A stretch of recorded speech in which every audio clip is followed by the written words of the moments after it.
or should be? I think I think it's very tough to say that you support no more shame and discuss abortion on the grounds of resorting to abortion like it's the worst possible decision you can make.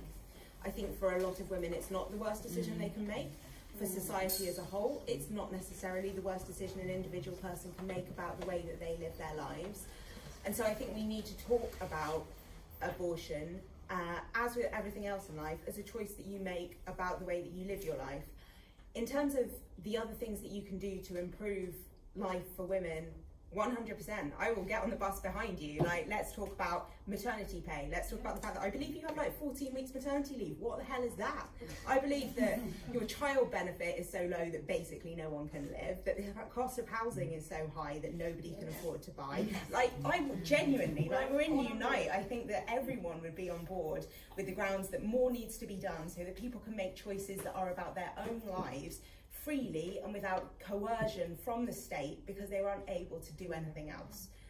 However, when you look at even the most equal countries in the world, when you look at the Nordic countries, when you're looking at Sweden, where you have 2 years maternity leave, where you have a very high level of welfare provision, where you have a great education system, you still see that abortion is something that is available and is used by a number of women. And that's not because... What I'm saying is that the whole debate seems to have gone, and what people are advocating for is just for abortion, and I haven't really heard anybody advocating for any other of the other So issues. I think it's tough, politically speaking, to have a bill that's specifically about abortion and to use it to speak about things that are much more wide-ranging and that have much more funding implications. I think funding is always a big issue for the government. I think that it sounds like you would be great to work together with a bunch of people, including Unite, on the additional support that could be provided to women and to mothers and to families, because I do think that that needs to happen. And I think that, quite honestly, I've only been here 2 days and this is probably really insulting, but God, it feels like there needs to be a bit more of a social revolution. I want abortion to be like the beginning and not the end of a change that actually sees the way in which women interact with society as a whole, with business, when you're talking about discrimination, when you're talking about rights, when you're talking about your legal ability to identify as a woman who has a family and yet still manages to get a promotion. Those kind of things would be great. I just think that the time to discuss that is a wider thing, but it's not with the command paper, because that's just not where it sits politically. We have elections.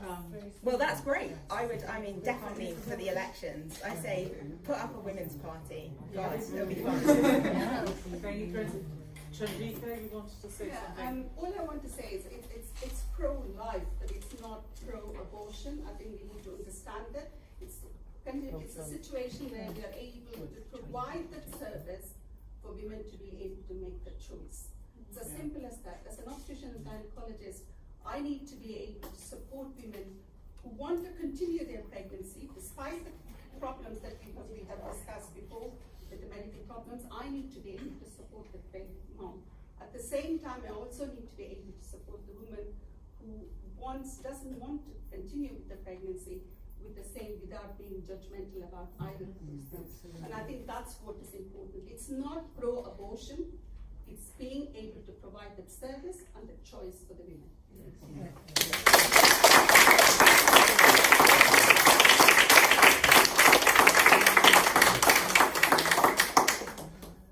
Anybody else? Anyone come? Yes, gentlemen at the back.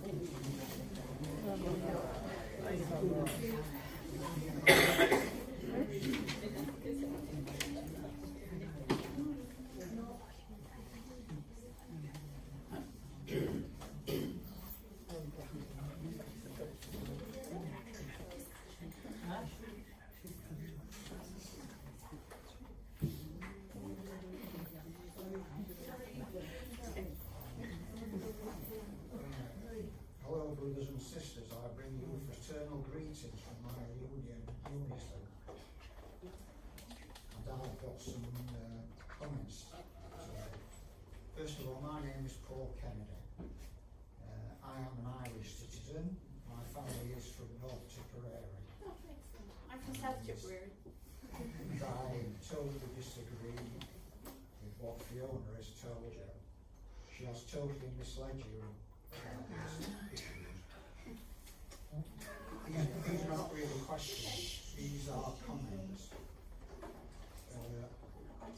three of you have talked about, if you like, an unmet demand in Gibraltar.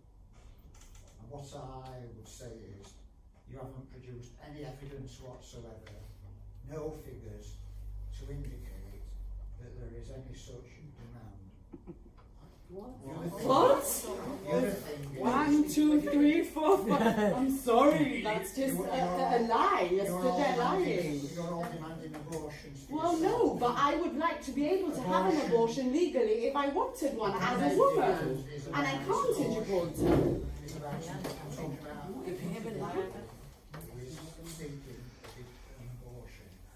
And basically, you haven't got any evidence or any figures to support the presumption that there is any demand for abortion in Gibraltar.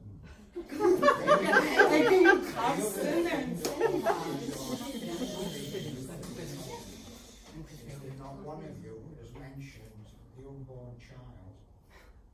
And the fact is that the unborn child is a human being, and Rachel can actually tell you about her boss, her chief executive, Anne, is Yep. quite clear on this matter. She is. She is quite clear that an abortion involves the killing of an unborn child, and she doesn't make any bones about that. No. She is quite clear it's the killing of a human being. So when we're talking about abortion, this isn't some abstract exercise. The other thing is that Rachel was saying was about the options that BPAS provide. And one of the things that they like to say is that they provide all options. But in actual fact, how many people has the BPAS helped to keep that child?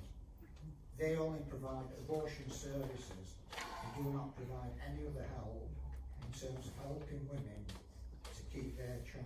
Said 20%. And the other thing is Can we, I'd like to hear what he's got to say, the other thing please. is that what you said as well about the effects, the detrimental effects of not having an abortion. All the medical evidence points the other way. It shows that a woman in a pregnancy, obviously, her body is preparing for that pregnancy. And it doesn't matter what the situation is, whether it's a miscarriage or an abortion, somebody who has the pregnancy terminated early is much more likely, statistically, to have mental and physical problems in future years because of that early termination. Saying the opposite, that somebody who's not allowed to have an abortion is going to have problems, there is no evidence whatsoever to back that up. Particularly with regard to food in a particular area. You talk about fatal fecal anomaly. This is a term that has been made up by the pro-choice lobby. There is no medical description or definition that fatal is something that's been added to the question about fecal anomaly. And the fact is, and what has been shown, is that in fact there was a report in the press just this week about a child, an unborn child, who was diagnosed by the doctors having fecal, only having 2% of their brain. And parents were told that they should abort that child. And in actual fact, they were going to have a debate on the basis that they wanted their child to be born, to have a birth certificate, to have a death certificate, to be recognised as a human being, and for all the family to give that child a name and support it. in this particular case, what has been shown, that this child who was told could never live, in actual fact, after birth, their brain started growing, and it is now to 80% of capacity. And that child is living, has got a good life, and has got a good future prospects. You also talk about hordes of protesters. Now, one person's terrorist is another person's freedom fighter. When you talk about protesters, you try to make them out as if they're harassing people. Now, we know for a fact that you have tried to get Amber Rudd to bring in a national scheme of buffer zones outside abortion. Yeah, that was me. Sorry, but that was me. But I'll happily answer this question. Yeah. And the fact is that when the Home Office looked at all the evidence, that the police had never had to take any action against anybody outside an abortion facility who was there praying, saying the rosary, there to offer advice and help to people. And basically, Savage Jabbing came to the same conclusion, and he said there was no evidence whatsoever to bring in buffer zones outside abortion facilities. The police have got other powers to deal with it if there is that sort of action that is to be taken. Using public space protection orders is an abuse of the procedure. Again, you want this question about rape. You say that if somebody has been raped, and it doesn't matter whether it's a man or a woman who's been raped, if a crime has been committed, that must be reported to the police. And the fact is, we know for a fact that a lot of rape cases recently have been thrown out of court because there is not the evidence. Doesn't mean it doesn't happen. No, it's too much now. I can't take it. I'm sorry, Paul, I didn't. That is hear very your offensive, I'm sorry. Yeah. That's Yeah, offensive. no, stop No, now, it shouldn't be yeah. tolerated. I didn't hear your last No. point. I heard about the lack of We're trying evidence to help. after that. The mental So health the and fact is situation that, of people. and doctors are under an obligation. If somebody comes to them and says that I have been raped, they are under, that's a crime. There is an obligation for that to be reported to the police. There's not And unless the you're final able point I would make to I can Rachel, happily answer that.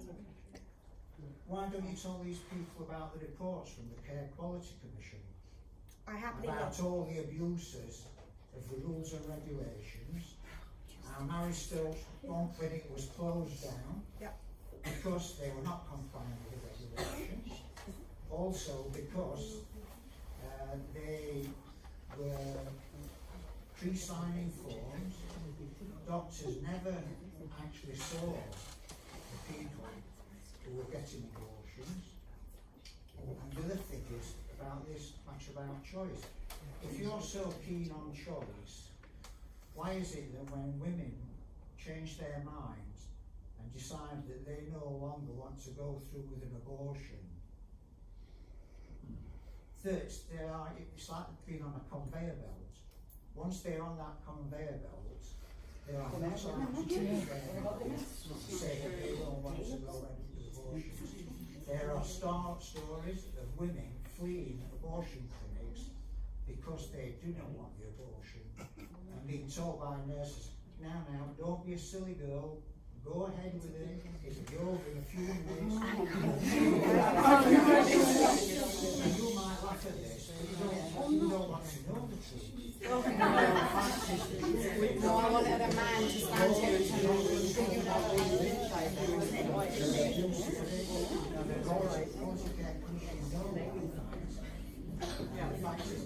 Tell them about the people who took you to your clinics who have had to go to hospital after the abortion. Yeah. Also about the women who have died after they've been to your abortion clinics. And women have died because they've been denied. Right, I'm sure they'll be able to answer all your points. I mean, it works both ways in terms of evidence and providing figures as well. But they've made a note and we'll give them a chance to respond, and I think that will.